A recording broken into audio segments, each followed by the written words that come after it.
ओम सर्वधर्मस्थापकस्त्वं सर्वधर्मस्वरूपकः आचार्याणां महाचार्यो रामकृष्णाय ते नमः।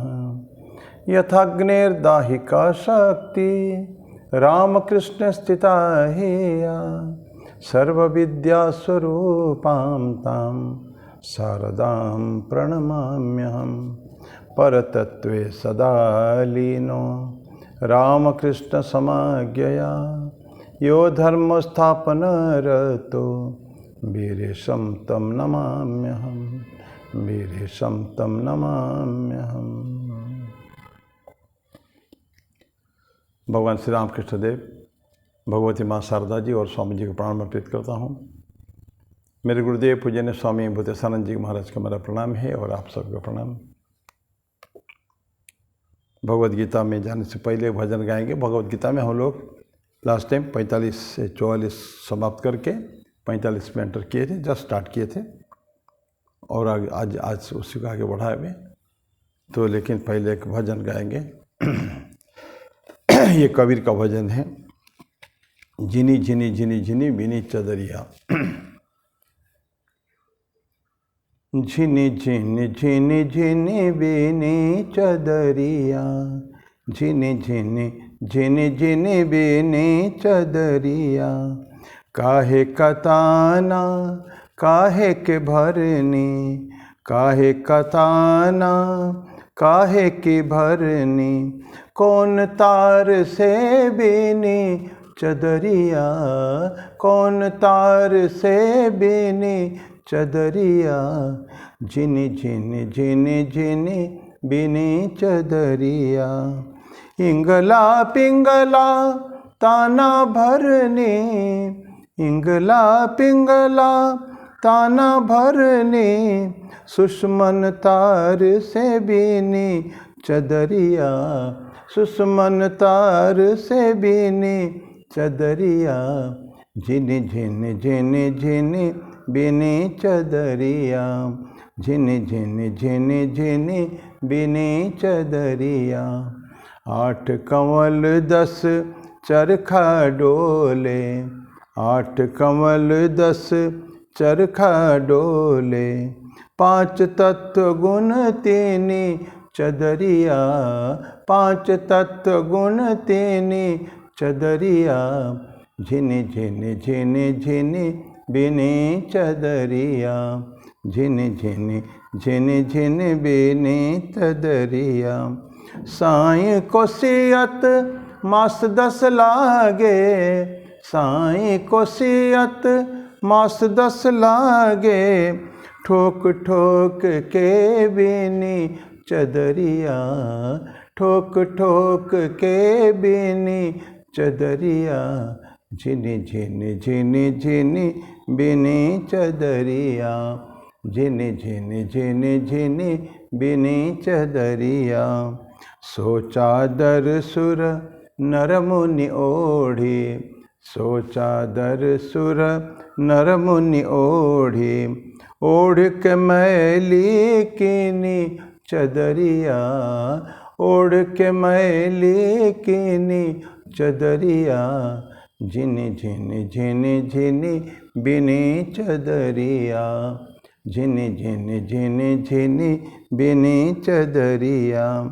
दास कबीर जतन से ओढ़ी, दास कबीर जतन से ओढ़ी।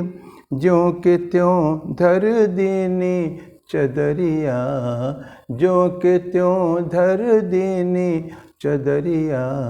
झिनी झिनी झिनी झिनी बिनी चदरिया।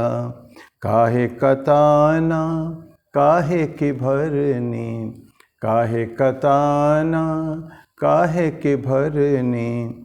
कौन तार से बिनी चदरिया, कौन तार से बिनी चदरिया। झिनी झिनी झिनी झिनी बिनी चदरिया।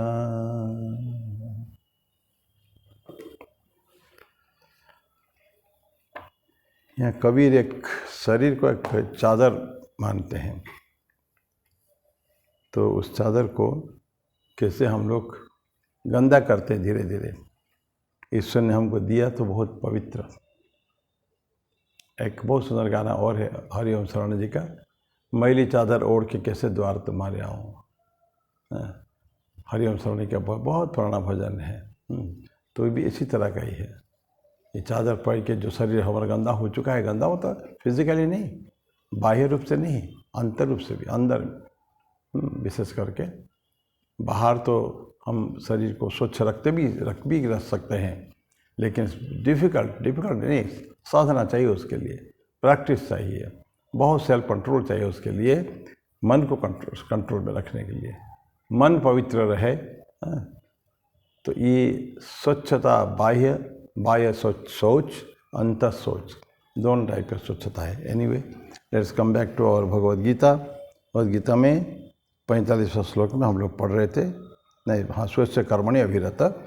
स्वेच्छ कर्मणि मतलब उससे पहले यस हम पढ़ रहे थे कि एक स्टोरी जो जहाँ से ख़त्म किया था करीब कि धीरे धीरे स्लोली जीवन में जो उन्नति होती है, जो उत्थान होता है, वो धीरे धीरे होता है। There is a process. हम चाहे कि कहीं भी जंप करके नहीं जा सकते हैं, संभव ही नहीं है वो।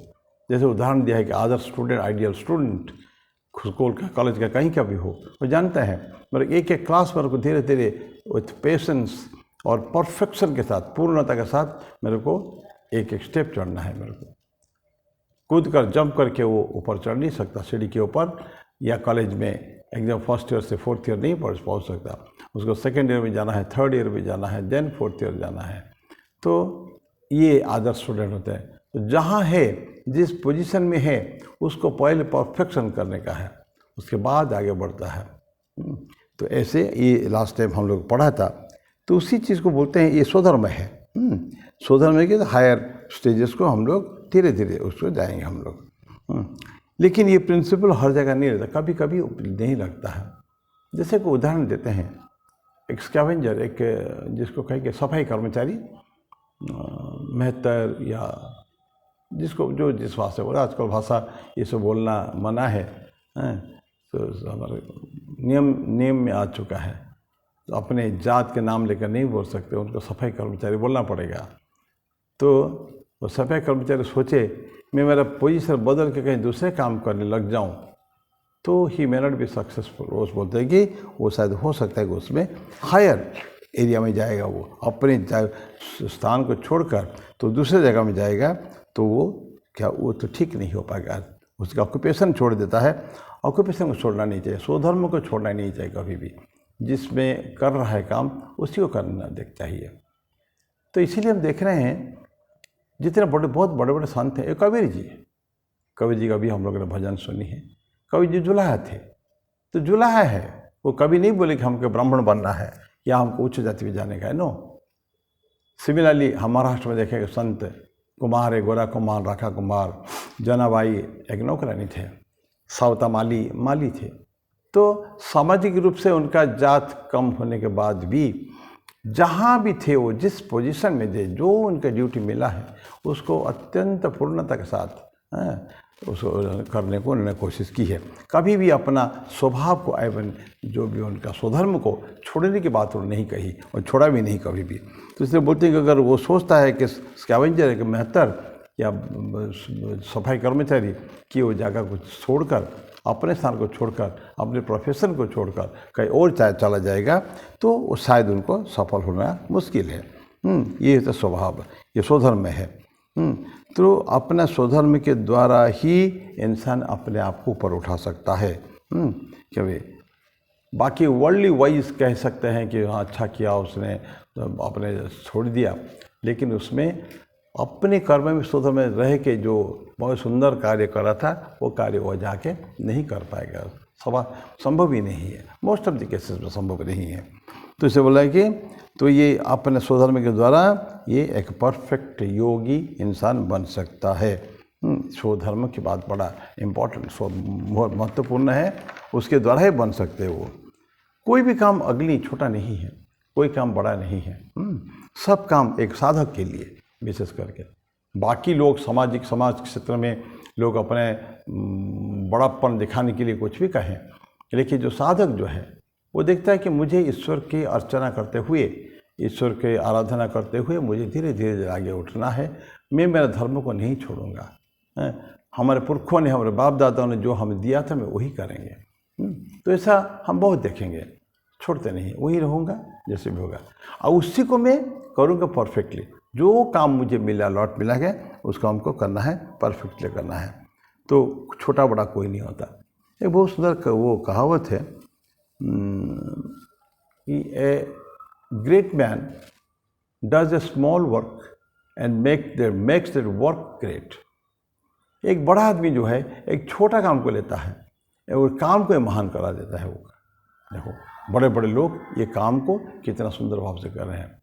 Just opposite, a small man takes a big work and makes it work small.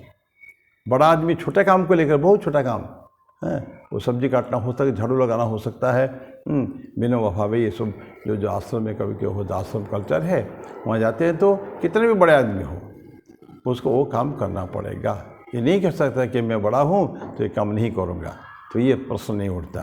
तो इसलिए बोलते हैं कि एक छोटा व्यक्ति बड़े काम को लेकर भी उसको छोटा बना देता है, कि उनका वो एटीट्यूड नहीं रहता है, कार्य महान होते हैं उसको नहीं लेता हो।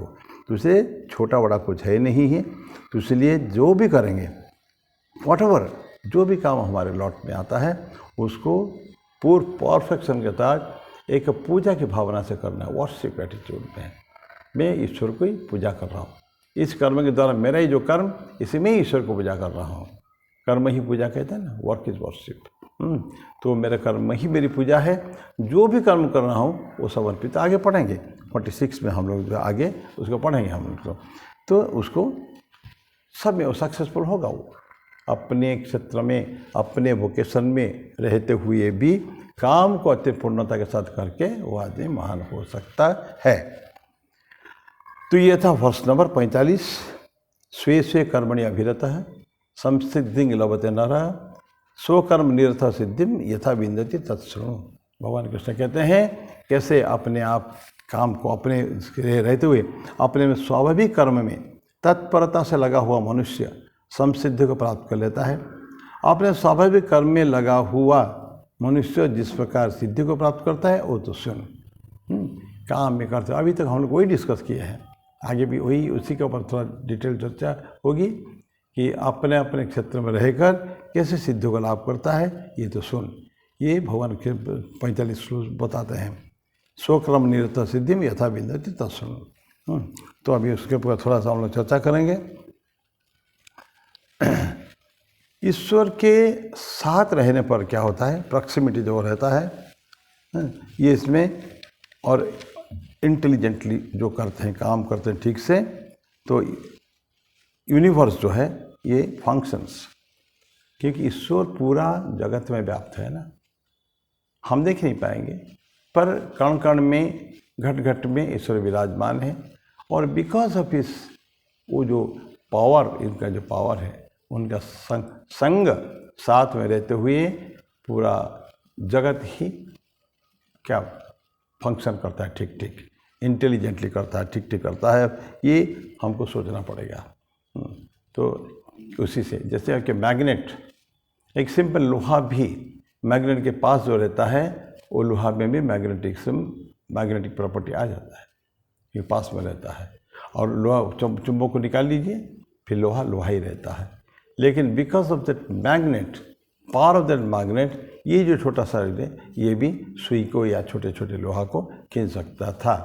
तो ये जो जितना भी हम देखते हैं जगत को, उसमें क्योंकि ईश्वर है, इसलिए वो उनका जो सिस्टम, भगवान का जो सिस्टम, वो ठीक ठीक चल रहा है, उसमें कोई गलती नहीं है। गलत करने की हम कोशिश करते हैं, उसको परिवर्तन करने की कोशिश करते हैं। तो इसलिए ये जो प्रॉक्सिमिटी, ईश्वर के प्रॉक्सिमिटी जो है, नज़दीकिया उसका पास में है, इसीलिए यूनिवर्स जो है फंक्शंस इंटेलिजेंटली करता है, ठीक ठीक कर रहा है बिल्कुल पूरा। इस दुनिया में कोई भी यूजलेस भी नहीं है, सुपरफ्लुअस भी नहीं है। अभी चर्चा क्या कहता है, कोई कर्म बुरा नहीं है, कोई कर्म ऐसा अच्छा बुरा का कुछ नहीं है। हर कर्म अपने अपने महान से, every work is great in itself. क्योंकि अदरवाइज काम चलता नहीं। अब इतने ज़माने से, शुरू से, सृष्टि की शुरुआत से कह सकते हैं, जो काम हो रहा है, लोग उसको कर रहे हैं, उसी में समसिद्धि को प्राप्त कर रहे हैं, तो काम को बुरा कैसे कह सकते हैं हम। यहाँ बोलते हैं कि कोई मनुष्य यूजलेस नहीं है, तो क्या था सुपरफ्लुअस, मतलब आवश्यकता, अनावश्यक तत्व तो नहीं है संसार में।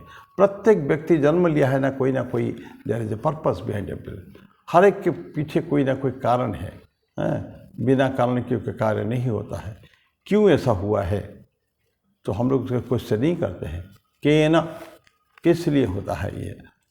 एक उपनिषद है, केन उपनिषद, इसमें प्रश्न है, तो सब छोटे प्रश्न उसका उत्तर मुनि दे रहे हैं। तो क्या ना प्रश्न करते, ये कैसे होता है, ये कैसे होता है, क्यों होता है ऐसा, why it happens like this. तो ये, लेकिन संसार में बोलते हैं कि सुपरफ्लुअस, कहते हैं कि कोई नहीं है, यूजलेस भी कोई, ये कस्मिक में है कभी भी नहीं। और अपने कार्यों को ठीक ठीक करते हुए प्रत्येक व्यक्ति अपने जो संसार में जो आवश्यकता है उसका एक कोटा, हम सब संसार में है ना, संसार का कोई धर्म है और उसकी आवश्यकता को पूर्ति करने के लिए हम अपना काम करें। जैसे होल, कस्मस इज अ होल, उसके लिए हम इंडिविजुअल एलिमेंट्स जो है क्या कंट्रीब्यूट कर पाते हैं, हमारा कंट्रीब्यूशन क्या है। एक राज्योत्सव में हम एक संस्था में हैं, तो इस संस्था में मेरा कर्तव्य क्या है, एवं क्या मैं कर्तव्य की पूर्णता के साथ कर पा रहा हूँ, परफेक्टली कर पा रहा हूँ, विथ परफेक्शन होना चाहिए। ऐसा मतलब हाफ हज़र्ड वे में वो नहीं होता है कभी भी। वो कहता सब जो करेंगे परफेक्टली पे पूर्णता के साथ करेंगे। तो ये जो कस्मस है तो ठीक ठीक हमको करना चाहिए। और प्रत्येक व्यक्ति उसका कोटा जो उसके लॉट में पड़ा हुआ है, उसके भाग्य में जो काम आया है, उस काम को वो कर रहा है। और वही कर के द्वारा ही वो क्या करते हैं, तो ड्यूटी उसका ईश्वर की पूजा के हिसाब से करेगा उसको। ये कर्म मैं नहीं कर रहा हूँ, ये कर्म ही पूजा है। हम छुटपन जब से सुने हैं कि वर्क इज वर्शिप, ये कहते हैं कर्म ही पूजा है। लेकिन कर्म खाली पूजा, हर कर्म पूजा नहीं है। एक किस भाव से मैं कर रहा हूँ, यही बात चली थी ना।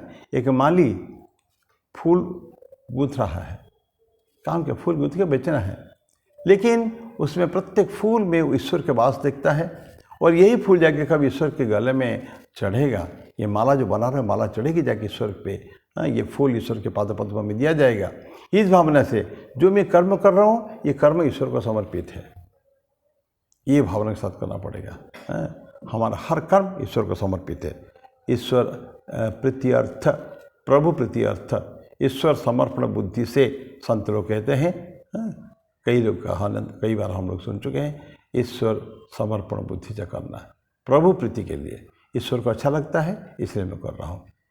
मैं इसलिए नहीं कर रहा हूँ कि मुझे अच्छा लगता, नहीं, ये ईश्वर को ही प्यारा है। तो मुझे ये भावना के साथ कर्म करना पड़ेगा कि मैं जो कुछ कर रहा हूँ, व्हाटएवर, ये सब ईश्वर के लिए, उन्हीं के लिए भी है। तो भगवान कृष्ण बोलते हैं ना, मत कर्म कृत, गीता में 11वां अध्याय के 55वां श्लोक में है, मत परम कर्म कृत, मत परमो मद भक्त संग वर्जित, निर्वैर सर्वभूतेषु यह स मामेति पांडव। उसका एक्सप्लेन करने नहीं जा रहे हैं, लेकिन तुम कर्म मेरे लिए करोगे। सो हम जो भी कुछ कर रहे हैं, it's not for our self, it's for the god that we are doing, उन्हीं के लिए कर रहे हैं। बस वही बने, विथ आवर एटीट्यूड कर्म बदल गया, सेम ये भावना के साथ कर्म बदल गया है। तो इसको कितना परफेक्टली हमको करना चाहिए, क्योंकि ईश्वर के लिए कर रहे हैं, छोटे मोटे कर्म नहीं है ये, ना उनके लिए। कोई साधारण व्यक्ति के लिए करना बात है, लेकिन जो हमारा मालिक जो है, जो हमसे कर्म करा रहा है, वो ईश्वर स्रष्टा है, पालन करता है, संहार करता है। तो उनके प्रति जो हमारा डिवोशन है, डिवोशन इसी भाव से हमको कर्म करना है। तो ये अब जो काम करते हैं प्रति, इसको देखा है, जो काम करते हैं ना, इंटेलिजेंट क्या करता है, ड्यूटी कैसे सुंदर भाव से करेगा, राइट एटीट्यूड के साथ करेगा उसको ना, और ये उसमें क्या होगा, उसका माइंड प्यूरिफिकेशन होता है। अच्छे कर्म से मन भी पवित्र होता है, माइंड प्यूरिफाई। एक छोटी सी कहानी नहीं, सत्य घटना है। जो कर्म को, छोटे छोटे कर्मों को भी परफेक्शन कैसे कर सकते हैं, ये अमेरिका की बात है, हमारा रामकृष्ण मिशन में पुरानी बात हो गई है। ये एक बहुत बड़ी पुस्तक में, ये रामकृष्ण मिशन की पुस्तक में मैंने पढ़ा था उसको, कि वो महाराज वहाँ के ब्रह्मचारी थे। और ब्रह्मचारी बहुत मैकेनिकल नेचर के, टेक्निकल परफेक्शन उनका था। कोई भी कार्य अत्यंत सुंदरता से करते थे वो काम, बिकॉज बेसिकली इंजीनियर थे वो हैं। एक बार तो उनको एक श्राइन बनाने के दिया गया। जब ईश्वर को रखते हैं ना, फोटो विग्रह को या उनके मूर्ति को रखते हैं, तो एक सुंदर मंदिर जैसा होता है। एक छोटा सा श्राइन बनाया लकड़ी का, तो उन्हीं को दिया गया था चार्ज। और बहुत मन लगा कि उन्होंने सारी छोटी छोटी बारीकियां को ध्यान में रखते हुए उन्होंने मंदिर को बनाया। बहुत सुंदर हो गया, लोगों ने बोला बहुत wonderful work, piece of work.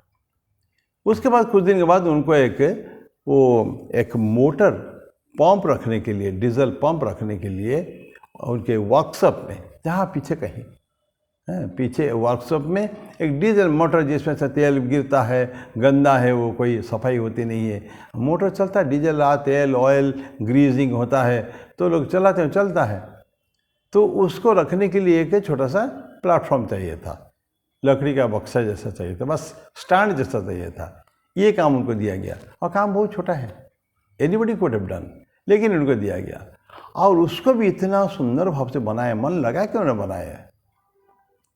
तो किसी ने उसको पूछा, फ्रेंड ने, अरे तुम क्या are you preparing another shrine? बोले यस।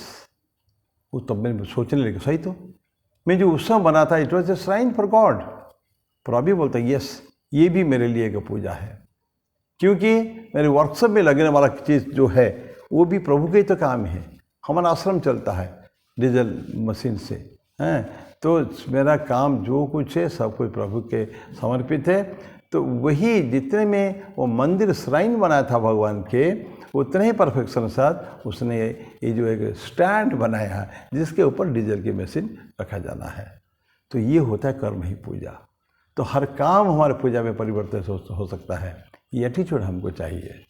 कोई काम हमारा वो नहीं है बिना ईश्वर को समर्पित नहीं है, सब काम किंतु ईश्वर को समर्पित है। तो ये होता है एटीट्यूड। और इस एटीट्यूड से जो काम करते हैं तो मन धीरे धीरे स्वच्छता की तरफ जाता है, मन पवित्र होता है, क्योंकि हमेशा भावना ईश्वर के साथ रहता है। ये मेरा कर्म ईश्वर के लिए है, जो कुछ कर रहा हूँ भगवान के लिए कर रहा हूँ, बस उनका काम उनके लिए, उनको समर्पित है। ईश्वर का काम है ना। हम एक मंत्र पढ़ते हैं ना, कायेन वाचा मनसेन्द्रियर्वा बुद्ध्यात्मना वा प्रकृते है स्वभावात् करोमि यद्यत् सकलम परस्मै नारायण इति समर्पयामि। शांति मंत्र है ये, है। कायेन वाचा मनसेन्द्रियर्वा, काय से शरीर से, वचन से, मन से, इंद्रिय से, और स्वभाव से, प्रकृति से, जो भी काम करोमि यद्यत् सकलम परस्मै, उस ईश्वर के लिए है। Anything I do, even eating, भोजन करते हैं हम ब्रह्मार्पण करके कहते हैं। क्यों? दैट गॉड इन साइट, उनका भी पूजा करना है हमको। कोई भी कर्म, सब एवरीवन, एवरीथिंग इज गॉड, ये भावना से करना चाहिए। तो ये बोलता है कि ये धीरे धीरे मन पवित्र होता जाता है, प्यूरिफिकेशन ऑफ द माइंड, हैं। और अपना स्वधर्म जो है, इस जो मीन से क्या करते हैं, विजडम, ज्ञान प्राप्त करता है, इसी के थ्रू ज्ञान प्राप्त करता है वो। तो ये काम को ठीक प्रभु को समर्पित भाव से करते हुए उसका मन क्योंकि हमेशा ईश्वर में रहता है, तो एक ईश्वर से उसकी अटैचमेंट होता है, मतलब भावना के साथ ईश्वर हमेशा सोचता है कि गॉड मेरे पास है, उनके लिए काम कर रहा हूँ, ये भोजन करता हूँ, कुछ भी काम करता हूँ, ये सारे के सारे ईश्वर समर्पित बुद्धि से हैं। ये भावना के साथ हमको काम करें, उससे वर्शिप है, इस पूजा है, ये कर्म ही पूजा है।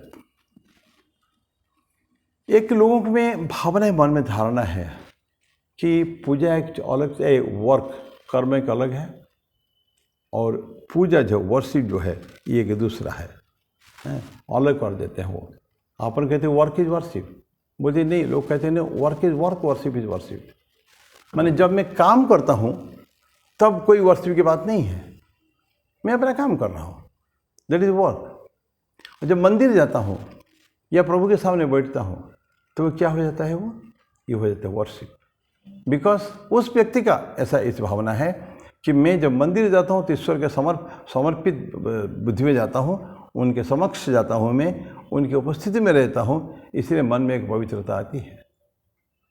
तो यहाँ आता नहीं है, जरा कर्म करने में नहीं आता है। तो लोगों का यही एक भावना है जो कॉमन नोशन, ये कॉमन मैन नहीं, कॉमन नोशन, एक भावना ऐसी है, साधारण भावना प्रचलित सभी के बीच में कि कर्म तो काम ही है, प्रभु प्रभु है, हम दोनों को मिलाएंगे कैसे। मैं जो मंदिर के अंदर जाता हूँ तो ईश्वर उपासना करने जाता हूँ, जब घर में हो, जो ऑफिस में हो तो काम करता हूँ। ये माता जी भोजन बनाती है तो उसका भोजन, वो बोलते हैं भोजन बनाती हो। जब उस प्रसाद को लेके प्रभु के पास जाती है तो उस समय बोलते हैं ये प्रभु की पूजा करने के लिए आई हूँ मैं, या पंडित जो पूजा करते हैं इस पर्पज़ के लिए आया हूँ। वो नहीं सोचते कि जब ये भोजन बना रही थी या बना रहा था, ये जो काम कर रहा था, इसलिए कर रहा था कि अल्टीमेटली उनको ईश्वर को समर्पित करना है। बस ये भावना के साथ है।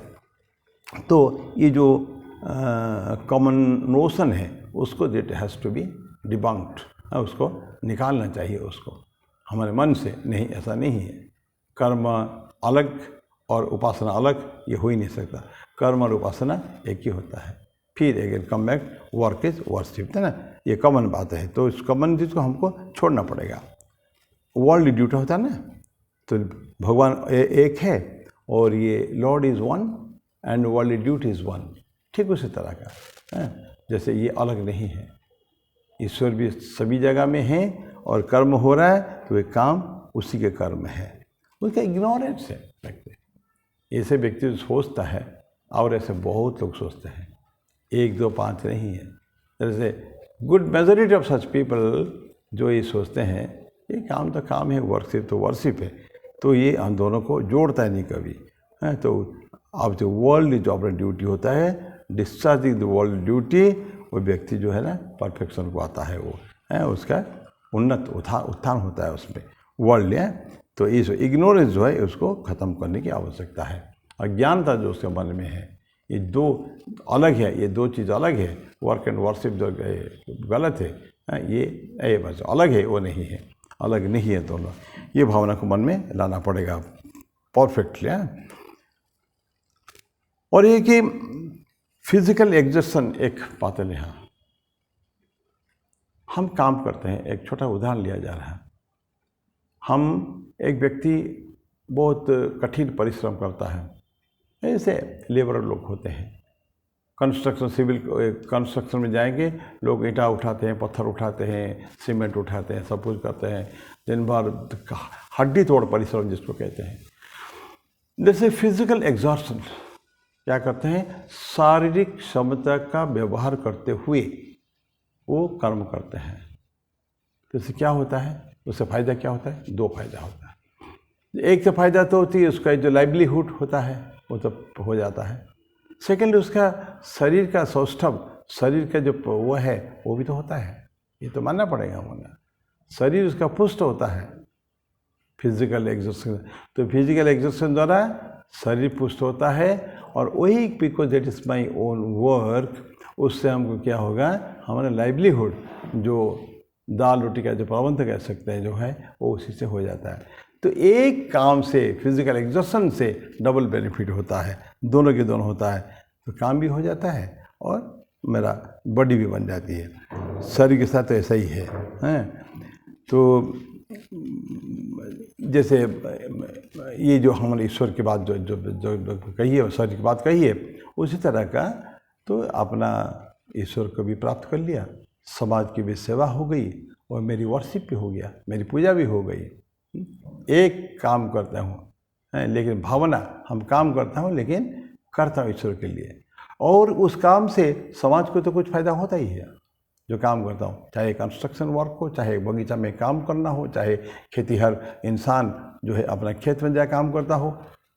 कितने कष्ट है किसानों के, कितना बेचारा हड्डी धूप में, कोई पता नहीं बरसात धूप का कोई फिक्र नहीं है उसको, वही जाके वहाँ कर्म करता है।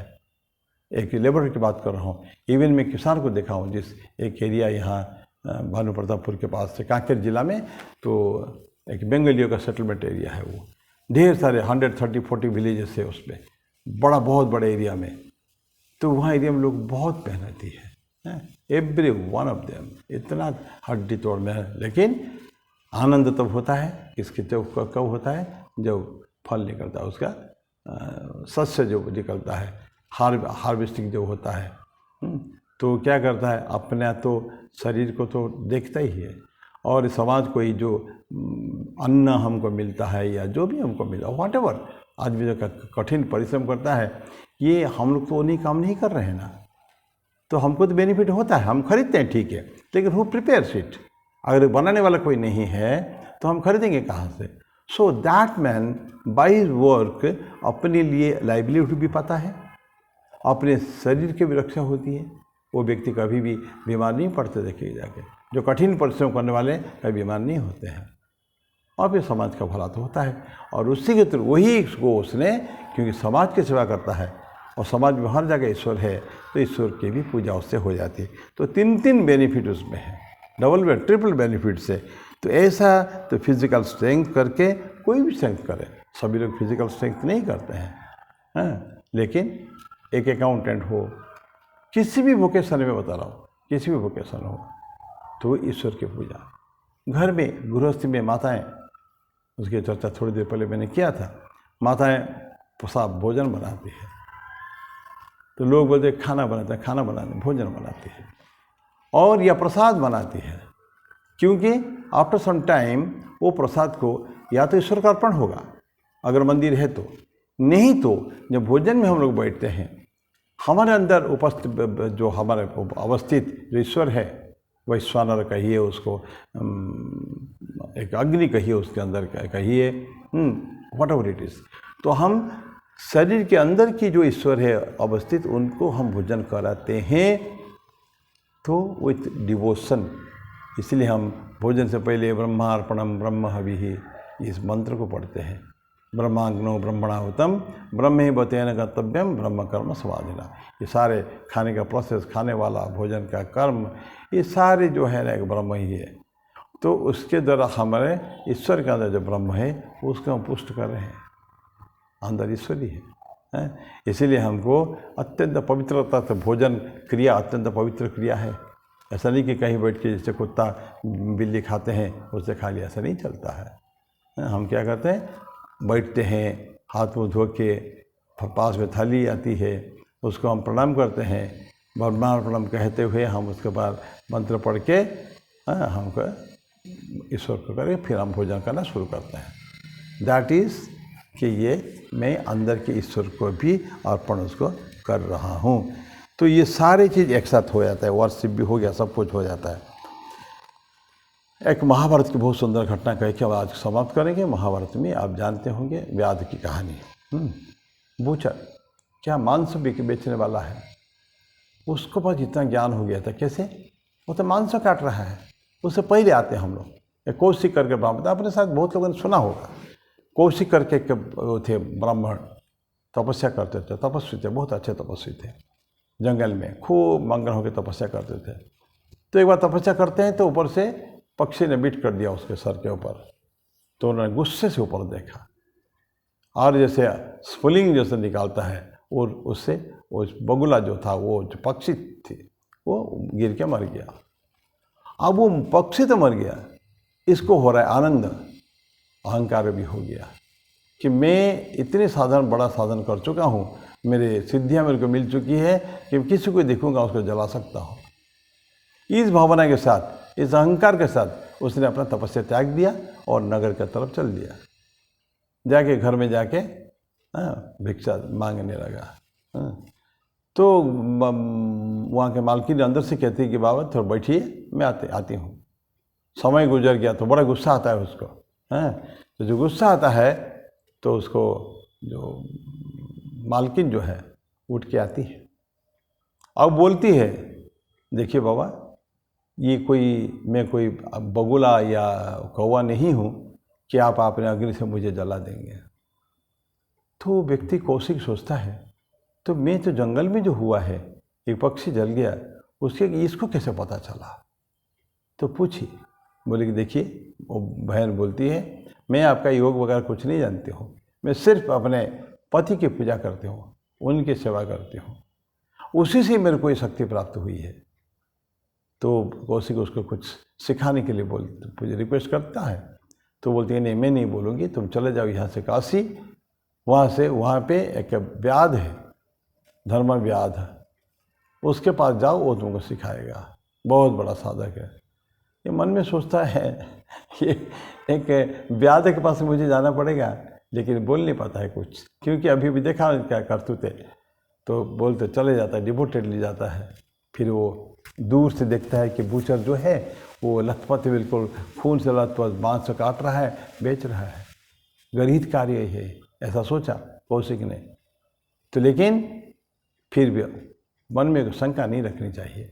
जाते हैं उसके पास, दूर से वो बोलते हैं, वो व्याध बोलता है, क्या तुमको उस माँ ने भेजा, वहाँ से भेजा मेरे पास? ये आश्चर्य हो जाता है, कहाँ दूर में माँ उनके पास गया था मैं, और उन्होंने धर्म व्याध के बाद बोले हाँ वही भेजी, आइए बैठिए, बैठा दिया उन्होंने, कोई बोला ही नहीं, अपना काम कर रहा है। शाम हो गई, वो अपने गठरी बांधा, कार्य को बढ़ा के उसके साथ गया, चलो साथ में। तो घर में जाके बैठा दिया, अब बैठिए, मैं स्नान ध्यान करके, मेरे माता पिता जो है बीमार है, उनका सेवा करके आता हूँ मैं। लंबा समय लग जाता है। फिर उन्होंने जो उपदेश देता है वो महाभारत में धर्म व्याध के नाम से है, व्याध गीता। व्याध जो आदमी था वो मांस काटने वाला, क्योंकि उसका स्वधर्म था, उसके माता पिता भी वही काम करते थे, वो भी यही काम करता था, अपने स्वधर्म को त्यागा नहीं उसने। तो ऐसा परफेक्शन मिलता है समाज में, दुनिया में। अच्छा काम करो, अच्छी भावना के साथ करेंगे तो कोई भी परफेक्शन प्राप्त कर सकता है। तो मैं वाणी को विराम देता हूँ यहीं, तो फिर अगले बार फिर हम कुछ चर्चा और करेंगे। हरि ओम ओम शांति शांति शांति। हरि ओम तत्सत। श्री राम कृष्णार्पणमस्तु।